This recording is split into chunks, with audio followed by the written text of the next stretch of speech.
This was unbelievable. And let me warn you, obviously this is Fox News, and this is the Bill O'Reilly show. His guest is going to be Tavis Smiley. I don't know what's gotten into Bill lately, and I've caught him on a couple of segments. I have to watch a few more. But I think Fox News has reined him in a little bit after he lost that court case as far as beating his wife, and he lost custody of his kids. So I think they're trying to soften somewhat his persona. Anyway, this is a segment regarding why the Republican Party basically doesn't appeal or can't appeal to minorities, and in particular black people. Thanks for staying with us. I'm Bill O'Reilly. In the Factor Follow-Up segment tonight, the minority vote. 2012, Mitt Romney captured 6% of the black vote. President Obama, 93%. That's a huge advantage for the Democrats, obviously. Writing in USA Today on March 3rd, Tavis Smiley said, quote, "If Donald Trump is indeed the Republican nominee, it might be a miscalculation for Democrats to take for granted that black voters are a lock for their nominee," unquote. Mr. Smiley, the author of a brand new book called 50 for Your Future, Lessons from Down the Road. He joins us now. So I was surprised when I read your USA Today column. I know you're no fan of Mr. Trump. Nope. But why do you think that blacks would give him Mr. Trump or Ted Cruz or John Kasich a look? A couple of things. One, I'm tired of black folk being taken for granted by one party, being ignored by the other party, number one. Number two, I did write that in fairness before Donald Trump just completely lost his mind and became the sort of racial arsonist at setting fire everywhere he goes. What do you called him a racial arsonist on your show and just repeated that. Mm-hmm. What comment set you off? What did he say? You're off the air at 8:50. You ain't got enough time for me to run the list of all. Oh, come on, Bill. Just give me one. You're wasting good television time, Bill. His anti-immigrant stance, his anti-Muslim stance, his maltreating and that of his supporters, the maltreating of African Americans in the audiences at these rallies. Don't ask a silly question. You know better. It's not silly. It is silly. If you look at the context, if you look at the context of, and I'm not defending Donald Trump's policies, the folks can decide that. But if you look at the context of protecting American from a flood of immigrants that come in here illegally, and also Muslim refugees who are not vetted very well, as the FBI director said he couldn't do. It's not an attack on a race that he's doing. It's a policy. It's hard. It's harsh, but it's policy. It's not just harsh, but he's painting with a broad brush, and it has the tone of xenophobia with it when he does that. If I were going to take Dylan Roof, the unrepentant Dylan Roof, who walked into that black church in South Carolina, and use that example to paint every white male in America, you wouldn't like that, and that's what Donald Trump does with Muslims and with Hispanics. But there wouldn't be any policy around Dylan Roof. What I'm disturbed at when you say I hate crime. That is against the law. That is a policy. Yeah, but there isn't a policy that connects to the nation. When you use the word racial arsonist, okay, that conjures up to me David Duke and these kinds of people who their sole reason for being is to run down blacks or Hispanics or Muslims or whatever. And it took Mr. Trump He's not that way. It took Mr. Trump too long to come around to denouncing one David Duke and others. You make mistakes, you make mistakes, and so do I. That doesn't mean... Yeah, that's not a mistake. That's not a mistake. Listen. Exactly. That's not a mistake. Donald Trump is how old? I mean, the man is 60-some-odd years old.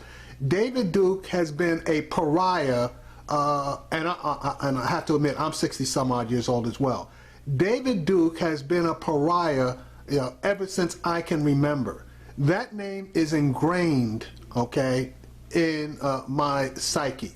So when I hear the name David Duke, I instantly think racist, okay? Now, maybe you like David Duke, maybe you don't. But you're damn sure when you think about David Duke, you think about Ku Klux Klan and you think about white supremacists. So for him not to instantly be able to snap out the right answer, i.e. I disavow, disaffirm, everything else, David Duke, that was a bunch of bullshit. You live your life. I've known the man for a long time. I've never seen him do anything racial. You live your life by a certain set of immutable principles. I live my life by a certain set of immutable principles. And when you live your life by a certain set of principles, there's some mistakes you just don't make. It's fundamentally who you are. And this election is fundamentally about what kind of nation we're All I can tell you is I've known the man a long time, and I've never seen him cast aspersions at any group at all. You might not have seen. Bullshit! He saw him cast aspersions on the Hispanics when he announced for his damn candidacy. So that's a crock of shit too. But the rest of the country has all during the I've been campaign. around him much more than the rest. But here's the problem. We're watching one Donald Trump on the news every day. We watch him live on network television every day. And everybody who knows Donald Trump keeps saying to me and to all your viewers, but that ain't the Donald I know. Well, which Donald? I don't know whether who's the real Donald. Will the real Donald stand up? I can't answer the question. I can just tell you what I Should know. we elect someone we think we know but really don't know? That is what they asked about Barack Obama. And the exact question. The difference was this. The difference was that Barack Obama campaigned to all of America. I think that any person who does not campaign to all of America ought to be automatically dismissed and disqualified. Yeah, but that's... You want to be president for the entire... No, it's not my opinion. Yeah, sure it is. Okay, no, it is my opinion. Right. But it ought to be yours. And here's my point. If you want to be president of the entire country... I'm not involved. I don't like the divisiveness either. Yeah. All right, and I campaign to the entire country. challenge everybody. Not one slice of it. Okay, but you know, if you wanted to have that standard of behavior. See, and that's the point. Donald Trump is campaigning to one slice of it. And he's basically trying to turn that slice of it against the rest of America, i.e. minorities, immigrants, etc. So all it is, he's basically trying to set a fire, and the whole country is going to go up in smoke if he's successful. And Bill O'Reilly just doesn't want to admit that, even though he just said that he doesn't really like the fact that he's kind of divisive or so divisive. Bullshit. Hillary Clinton and Bernie Sanders are divisive as well. They're not campaigning for pro-life people. They don't respect pro-life people. They have not just one example, maybe 1,000. Trump has it. Okay. See, and now he's trying to conflate things, because they can campaign to everybody. Clinton and Sanders campaign to everybody. But people have different opinions. And basically, they are expressing their own opinions, i.e. being pro-choice rather than pro-life. Okay, you're going to have some disagreements, but that doesn't mean that you're going to throw the baby out with the bathwater. You want to try to pull everybody in, have a big tent, and have room for different ideas, and being able to accept a person having different ideas, even though you don't want to accept those specific ideas. Opinions, they have their opinions. I'm not talking about opinions. Yeah, you're talking about, you don't want to be divisive. I'm talking about running a segregated campaign. If you want to be president of the entire country, Trump would you tell you, campaign to everybody. Trump would tell you he wants Hispanic votes and he wants black votes. They will say that, but it's Ted Cruz campaigned in Black America? Has he campaiged in Hispanic America? He is Hispanic. Exactly. He's a Cuban. But has he? And that's the point. Ted Cruz is a Cuban. He's quote unquote of Hispanic origin, and that motherfucker doesn't even speak Spanish. And I challenge anybody, okay, to tell me 3 predominantly Hispanic areas in the country that Ted Cruz has campaigned in. Just give me 3. Now, Rubio's a different story. When he was in, Rubio was going to the Hispanic areas. Okay, Rubio did get on Univision. Rubio speaks Spanish. So there's a big difference there. But Ted Cruz, he's just a white man with a Cuban daddy and an American mama. Has he gone after the Hispanic vote with a real policy program? Again, I'm not on their campaign teams, but when I see them saying we want a good economy, that's for everyone. That's talk. That's talk. We're running out of time, and I don't want to because you have a good book.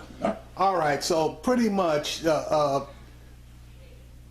nothing that O'Reilly or the Republicans can say, because Tavis Smiley's right. As far as the Democrats, they take our votes for granted. Okay, and we absolutely need to do something about that. And the Republicans don't even go after our votes because they believe that the Democrats have us locked up. But if they would go after our votes and come out with policies that we could see that had value for us, I'm sure more of us would be willing to at least give them a look, and if the policies were good enough, to absolutely consider them. But based on this show, none of that is in the works at the present time. So Rance Priebus, that report card that you did a couple of years ago on what you needed to do, I guess you guys can't read because you haven't done any of it. All right, this is obviously this morning versus last night. And Tavis Smiley was able to come on the Morning Joe show and get some time. And I think it's important that I put these two videos together so that you can see the difference in how Fox News deals with the subjects that Tavis is talking about, i.e. the black vote, versus how MSNBC deals with it. And I will say this, I am not a fan of Mika Brzezinski, and I have always believed that she does not treat black alpha males in a respectful manner. In this particular case this morning, as far as in the promotion of his particular book, she was falling all over him. So I'm going to play the clip and make comments at during and at the end. All right, joining us now, PBS host Tavis Smiley. He's the author of the new book, 50 for Your Future, Lessons from Down the Road. We're going to get to that in a moment. Beautiful. Tavis, welcome back. Thank you. Good to be back. Couple of things. Yeah. I think at one point you, how do I say this? You carefully said that Donald Trump might appeal in some ways to African Americans. Are we still there? Well, I am tired of black voters being taken for granted by one party and being ignored by the other party. Right. So it was a clarion call to Democrats to not do that this time around. We all know that conventional wisdom left the building before the train ever left the station. Yeah. So anything could happen this time around. I just don't want Democrats to take the black vote for granted. Yeah, they have in the past. Absolutely, they certainly have. And I think this time, in part because the Clintons have a long-term relationship with the African American community, there is this sense that the establishment, the black establishment, the political establishment, rallying around her suggests that there's going to be just lockstep voter support for her candidacy. And I think that with Barack Obama clearly not being on the ballot this time, you can't count on the high percentage of turnout with African American voters that you saw in that election. That's just common sense. So you got to work harder for that African American vote. And I'm glad that Bernie is pushing Hillary to be a bit more progressive. Now, some of his message and his platform, I think if people took a really good look at it, it addresses a lot of the issues that are holding back the African American, especially in criminal justice reform. It does. I think the Times was right the other day, Mika, when they suggested that one of the mistakes he made, Joe, was not starting early enough. Right. Certainly with the black. And that's exactly what I said. One of the major mistakes he made was not starting early enough, because if he had put more time in to going to the black community, just being himself, because he's addressing issues within the black community, he would have done a hell of a lot better. Black voters concerned if they had gotten to know him better, because you're right, to the issues that matter to them, he's speaking truth to power.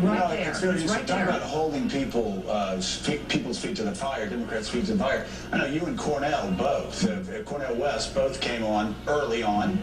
You had a book. You said you're going to hold Barack Obama accountable. Yeah. I know Cornell he's taken a lot of abuse from Democrats for not just lining up blindly behind everything the president. Have you taken some just a swings and arrows also? Just a little bit. You want to see the scars in my back? But you think you and Dr. West are I don't think I know. In fact, I don't have a monopoly on the truth. My life and my work is about seeking the truth and speaking the truth and hopefully trying to stand on the truth. And sometimes we don't all wake up at the same time. So I think we're obligated to tell the truth that we know. And sometimes folk don't get that in season. It comes in time. So yeah, you catch hell sometimes for trying to tell that.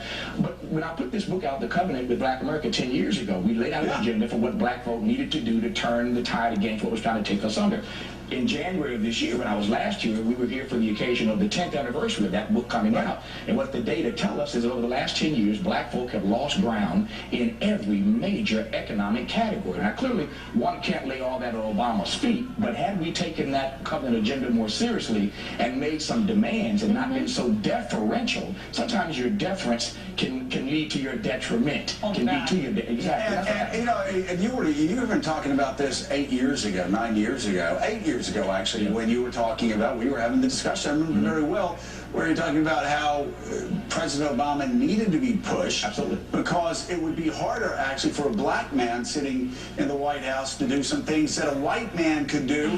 And people wouldn't say, oh, he's doing it just because he's white or whatever. That's right. So you're actually helping the president. And now folks are suggesting in print, I see all the time, online, people suggesting that Hillary might get more done for black folk if she wins than Obama did, in part because either of his own choosing or by circumstance, he found himself boxed in on race. What I said 8 years ago, to your point, what I still stand on today, is that great presidents aren't born, great presidents are made. Lincoln started out on the wrong side of the slavery question. Frederick Douglass helped him get there. FDR was a great president, but A. Philip Randolph pushed him. LBJ becomes MLK because MLK pushed him. You got to push presidents. LBJ was horrific on race. But you got to push him. Let's talk about 50 for your future as we talk about empowerment and people improving their lives.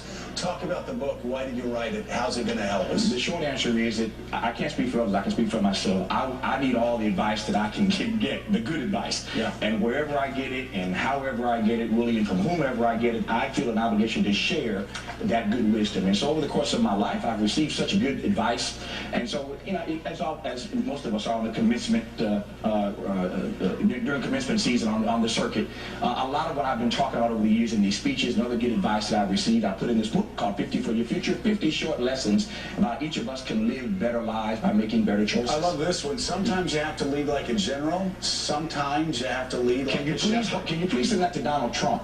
Sometimes you lead like a general. Sometimes you lead like a shepherd. That does apply, right? It does apply. Sometimes you lead out front. And other times, like a shepherd, you lead from behind, but there are different ways to get what you want out of people. Oh my gosh, I love whose this best you're trying to get. Be still. Spend time, and it took me a long time to learn that, to spend time in stillness. Because it's the best advice I ever got. It is, because we think that if we take time off, if we spend time in stillness, somebody else, we hear those footsteps in the dark coming to take our position. So it's hard to spend time in stillness, but you have to do that if you want good ideas to come out of it. This is something to tell kids that sometimes wonder if they stick their neck out, if it's worth it. You can't fit in and stand out. It is not easy to stand out. It is not, I like this book. Easy. That's true. You can't fit in and stand out, which means that you have to be your authentic self. Tavis, where did these lessons come from for you? Who were your big role models growing up? Everybody. People who were famous. Quincy Jones taught me a lesson. I shared in the book. Maya Angelou taught me some wonderful lessons. And people not so famous. My mama, my daddy, friends. And some lessons, obviously, I learned the hard way. And I say in the book that some of these lessons I'm still learning perennially. I wake up every day. One of the lessons in the book is that today is not refundable, and I don't want to waste any day of my life. But I find myself relearning these things time and time again. So what did Quincy Jones? Quincy says, be humble with your creativity and gracious with your success. I asked him, what's the most important lesson you've learned? He said, Tavis, always be humble with your creativity and gracious with your success. What a great man. Okay, this is a great book to read to children as they're growing up. I know it's not for them, but I'm just saying the lessons they start early in life. They're so good. I'm taking this home, but also good for political candidates. We'll end with another one. And graduates. We'll end with another one for Donald Trump the day after Wisconsin. Sometimes you are called upon to do things we cannot do alone. Talk about that.